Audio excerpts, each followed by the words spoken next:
ते छोटकी। हाँ बोली। तनी हमरा बबुआ के देखत रहिए। अरे वो जल्दी के आए, हमरे नैहर जाए के बा। जतनी माई बाबू से भेंट करके आवे। हां बाकी जल्दी के आ जाए। बबू रे बाबा ये के लगे नाम चाहिए, एक लग रहिए चाची के लगे। हां पैसा ले आ जो पढ़े जाइए। ये बाबा के हैरान मत करी ह। अरे हमर बाप ठीक देखत रहिए। प्रणाम प्रणाम। हां अभी मजा आएगा ना। का कर डालू आवा लेट होता, चला घूम के आवल जा। आवा तनी रुकिया। साइकिल पे ले जाए। और साइकिल पर बैठा दूसरा दिन गाड़ी पर चल जा। मोटरसाइकिल कहने लिए नहीं। अभी मजा आएगा ना भिड़ो माल की देर।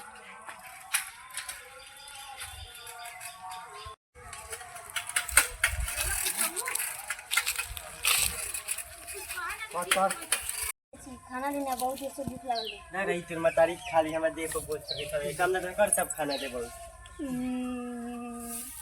माई छोड़ के चल गई तो काम करा तो खाना वाना नहीं थी। माई आई तो सब बात कह कब त मारे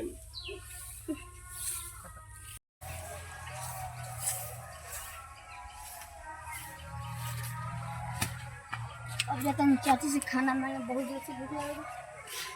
चाची खाना दो। अभी खाना दी तर इतना कोरी के बेटा भूख लगे ना, तू कहीं इधर खा ले।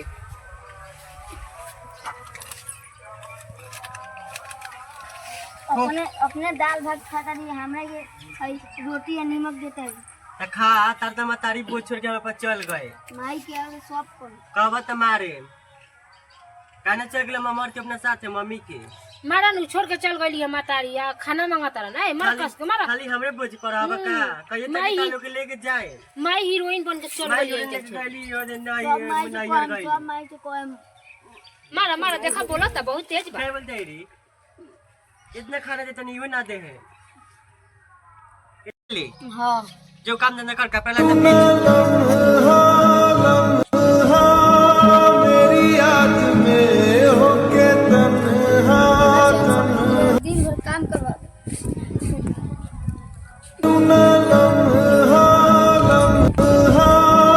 मेरी याद में होके तन्हा तन्हा मेरे बाद में नैना। प्रसाद अभी मजा आएगा ना भिड़ो माल की देर है।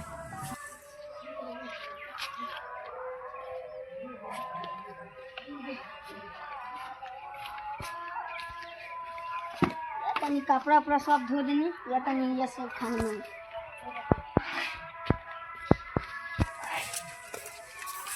ये सब काम कर देनी। काम कर देली हां खा देलक या एगो रोटी दे लगे मेथी नमक का मरचा दे लगे सुखर। आई बाप नीमक मर दे देलक या। हां दाल भात ना देलक या ना अपने दाल भात खइली, हमरा के रोटी या नमक देली। तो ई बता तोरो त मतरिया उहे दिया हीरोइन बन के मरद मेरा बोले सन घूमे ना इहर घूमवा से लागल बा तेहू काहे ना चल गई है। तो कहनी तो हमें के ना ले गई ना ले गोलक या लड़का के छोड़ देले बिया रुआवतिया। अब हम का करी, हमरो के त खाए के नहीं खा दे तो हम का करी। अब फोन करके कह कि आओ तोर मतारी फोन कर जो। ए चाची मोबाइल मम्मी लेके फोन धरावे के बा। हम ना देम करिए चला दे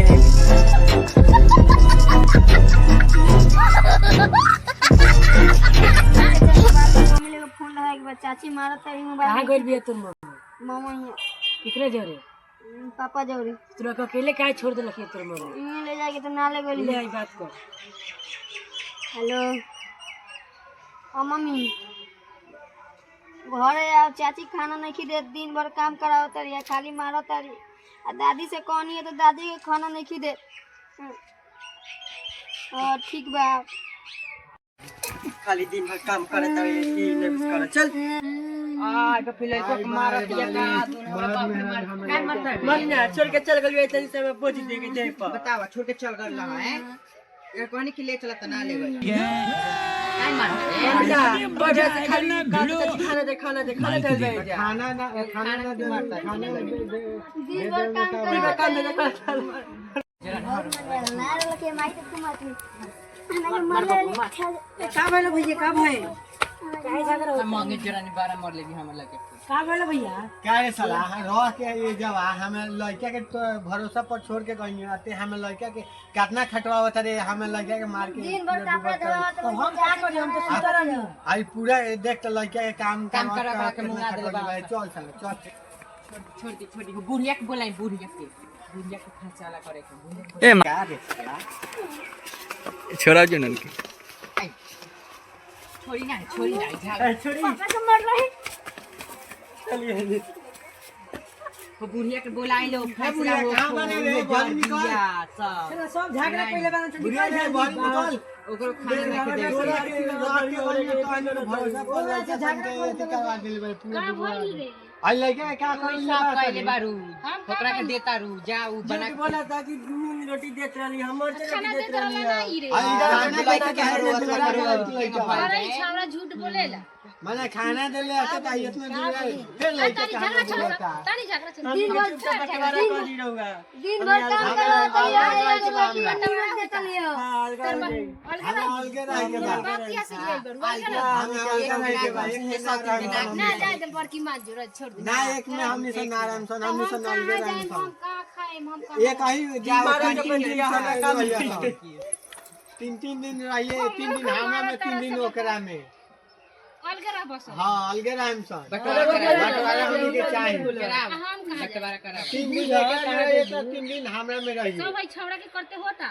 एक भूखे मुंगा देले बारी एक भूखे मुआ देले बड़े झूठ बोलता एगो रोटी दिन भर काम कराओ तो लियो झाड़ू एगो रोटी पोछा देता करता लगे लो आ झाड़ू पोछे पूरा करवाओ तो आई लड़का से आई कितना दिन चुप चला चुप झूठ बोलते चुप चुप सब कर हम अलगे कर देता नहीं हम अपन चल जाते हां जो जाए के उल्टा अलगे हो जा सब चल हम अलगे कहता नहीं हाँ। अपना अपन सट तरल अब ये सट तरल अब ये सट के रह तरल अलगे रोकल कर देता नहीं हम जाता नहीं बोला लिए मुखिया का सर पर हां जो बोला जो अस्सी जैसा अपन घर से झगड़ा न करिए तो अते जो ते अपन लइका के बाहर ओ नहीं रह सक रत ऐसे अते भाग नाती बेटा झगड़ा करता रहलो हम जाता नहीं दू लोग के बुला लिए चल आज फांसी चल जो वो कुर्सी निकाल के लिए हम बुढ़िया गलबिया मुखिया के बुला लिया हमरा मरद के मार के मुना ना खाली मियां ठीक रही में जाइयो के मरती हमको ना छोड़ती झूठा झूठा लसाल ये लसाल कुर्सी लगाओ मालूम मर के कर लगा के मार के मुंगा देबी आहाई ले पैसा जो बाजार पर से मिठाई जा मिठाई के लिए मुखिया जी के खिया के बा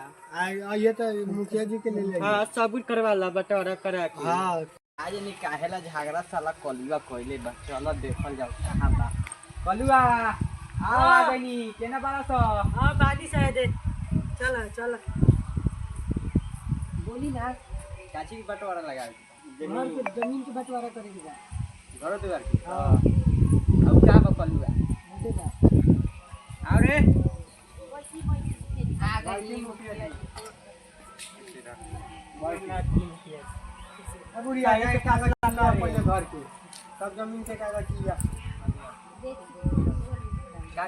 तनी मुखिया जी देखो तनी हमरा के छोड़ दिया सही अलगे अलगे के भइल बाड़ सब बताई तनी रोड फैसला करी कारे कलुआ आज बुढ़िया के छोड़ देबे तो बुढ़िया कहां रही बुढ़ियो तो उहे बिया हम लड़का छोड़ के गन्या एक नहीं कहता हम लड़का दिन भर काम करवाती है पूरा दुखवा के लिए लड़का के बताई खाइला भी नहीं एती बताई करती है एकरा के करतनी तो ऊ कहता ओकरा पीछे बती एकरा के कई कहता ओकरा पीछे बती तहर के दू टुका कद सैतनी अरे छिनारवा अरे कि मौगवा के देखी मौगवा धक बैठल बा देखी कर बोले एकरी ये झगड़ा करता बैठल ना मेरा भी आना मौगा मेहर मौगा हो गइल भाई मेहर मौगा हो गइल बा का बखरा लगाए के हाँ, मंजूर बखरा बा लगाए। जो बुढ़िया बोला ले ठुसु ठुसु बोला तड़ी जो इधर बुढ़िया बात जाके लिया जमीन बड़ा लेके आ जमीन के इधर कागज बात लिया बड़ा बुढ़िया रे जाए जमीन के कागज लिया कागज ले नती दे लिया जल्दी लिया इनका खाना पीना के दी हां हां खाना पीना अपन बना के खाई एगो भीख तीन मांग के दिन रही हमरा में 3 दिन ओकरा ना में रोको लोगो सीधा सिंपल बात बता दे 3 दिन तू खाना खइयो 3 दिन हो 3 दिन रूम में हमें ई रह देन 3 दिन ओकरा रूम में अपन बना के खलियन अपन एथी करियन आ कहीं बुढ़िया के मरबो से तो ओहि में जाते आ बुढ़िया के नाम आरन सन तो जा लो कागज में बाकी सुनी जो मुखिया जी बुढ़िया हमरा कागज वजूद लिया। नहीं के हम ना रखे मैं काम दी बरयन रहत हम बिना खिया हम काम से अकेला बुढ़िया क्यों के रखी काज ने एकर माई काज ने एकर माई कहां घर है एकदम छाटल छिनार घर कर दिया एकर माई छिनरी ई छिनरी हम बड़किए में रहे, बड़किए में रख ली। अच्छा हम एक ओकरा के लिए एक कह दिन लिया के ओकरा कट ले है तो ओकरा में रह भगाई के तो अब हमें भगैया भी उ मरले भी तो अब हमनी में आवत रही। अच्छा जाए दी हमरे में रही छोरी इतना धान लेके तू कल ली तो हाँ, हाथ दे तो हां यार, हम हाँ। निकल ले बनी। ना ना ना वो कलिए में रहल वो कलिए छोरी जाए दी जाए दी है बोरी जो तक कागज भी हम पैसा लगा हमने भी सकता हम ऐसा चाहिए ये कल नहीं सकता हम लोग। छोरी जाए दी मम्मी जी के अपने में रख ले रही देखो तनी बंटवारा कर तरह से हम चल जाब कहीं छोड़ छाड़ के गन का कर खैली मुखिया जी घर थोड़ा तो बुढ़िया जिंदगी में बड़ी दुख बारे का करी दुख हो जाई तो चल जाए हम कहीं सब बेच बाच के का कर घर रे आगे आगे आगे ले ली हाली हाली बुढ़िया ये साइन कर पेपर कर अरे वो कहने की बोला तेरा बोली साइन करवा ये साइन कर पेपर मार कितना मार दी हां पेपर मार नाम साइन ना करे में कह गो लेला सा पर ना ठेपा कर ठेपा मार वो बोली एक करो है मैं जल्दी खाना ना देबो सता हमरा जाए दी रख ली भूल पूरा लेके बटाना ना कर हां रख ली ना दाल में कुछ काला बलावा तो गाना तो तुम्हारे जी के बते हूं रख ले तो काम मना कर ले बनी तो रख लिया अपने में हां चले का हमें में रह रे बुढ़िया ना बुढ़िया हमरा में रही ना बुढ़िया हमें में रही बुढ़िया हमरा में रही ए बुढ़िया हमें में रही काय बदलता सर बुढ़िया हमें में रही हमें जमीन ना चाहिए पोसले को लग ये छोट ना बुढ़िया हमें में रही मम्मी जी के हम किया हम करे ना हम वो करे ना तो तोरा करे के रहे तो हमें लड़का समझे काहे ला मरले हो खाती हमरा बोलै ला हले हम लड़का समझे काहे ला गाना के चला के दुबला के लिए हो अते हम कागज दे बुढ़िया हमरा घरे रही ना हमें जितना जमीन गहना ना वहना चाहिए, सब हम बुढ़िया ले चाहिए हमरा एक बार में फासला कर देता ना तोर माई हो ना तोर माई हो तन तो फासला करता था बुढ़िया के हम ले देते मरी ले बहुत हेलो दोस्तों फिर मिलते हैं नेक्स्ट वीडियो में। इसका पार्ट बहुत जल्दी आएगा तो देखिए ज़्यादा प्यार दीजिए, दुलार दीजिए, हम लोगों को सपोर्ट कीजिए, बहुत सारा ढेर सारा प्यार दीजिए दोस्तों लाइक कीजिए फॉलो कीजिए और एक सब्सक्राइब कीजिए। अगले बार मिलेंगे बाय बाय बाय।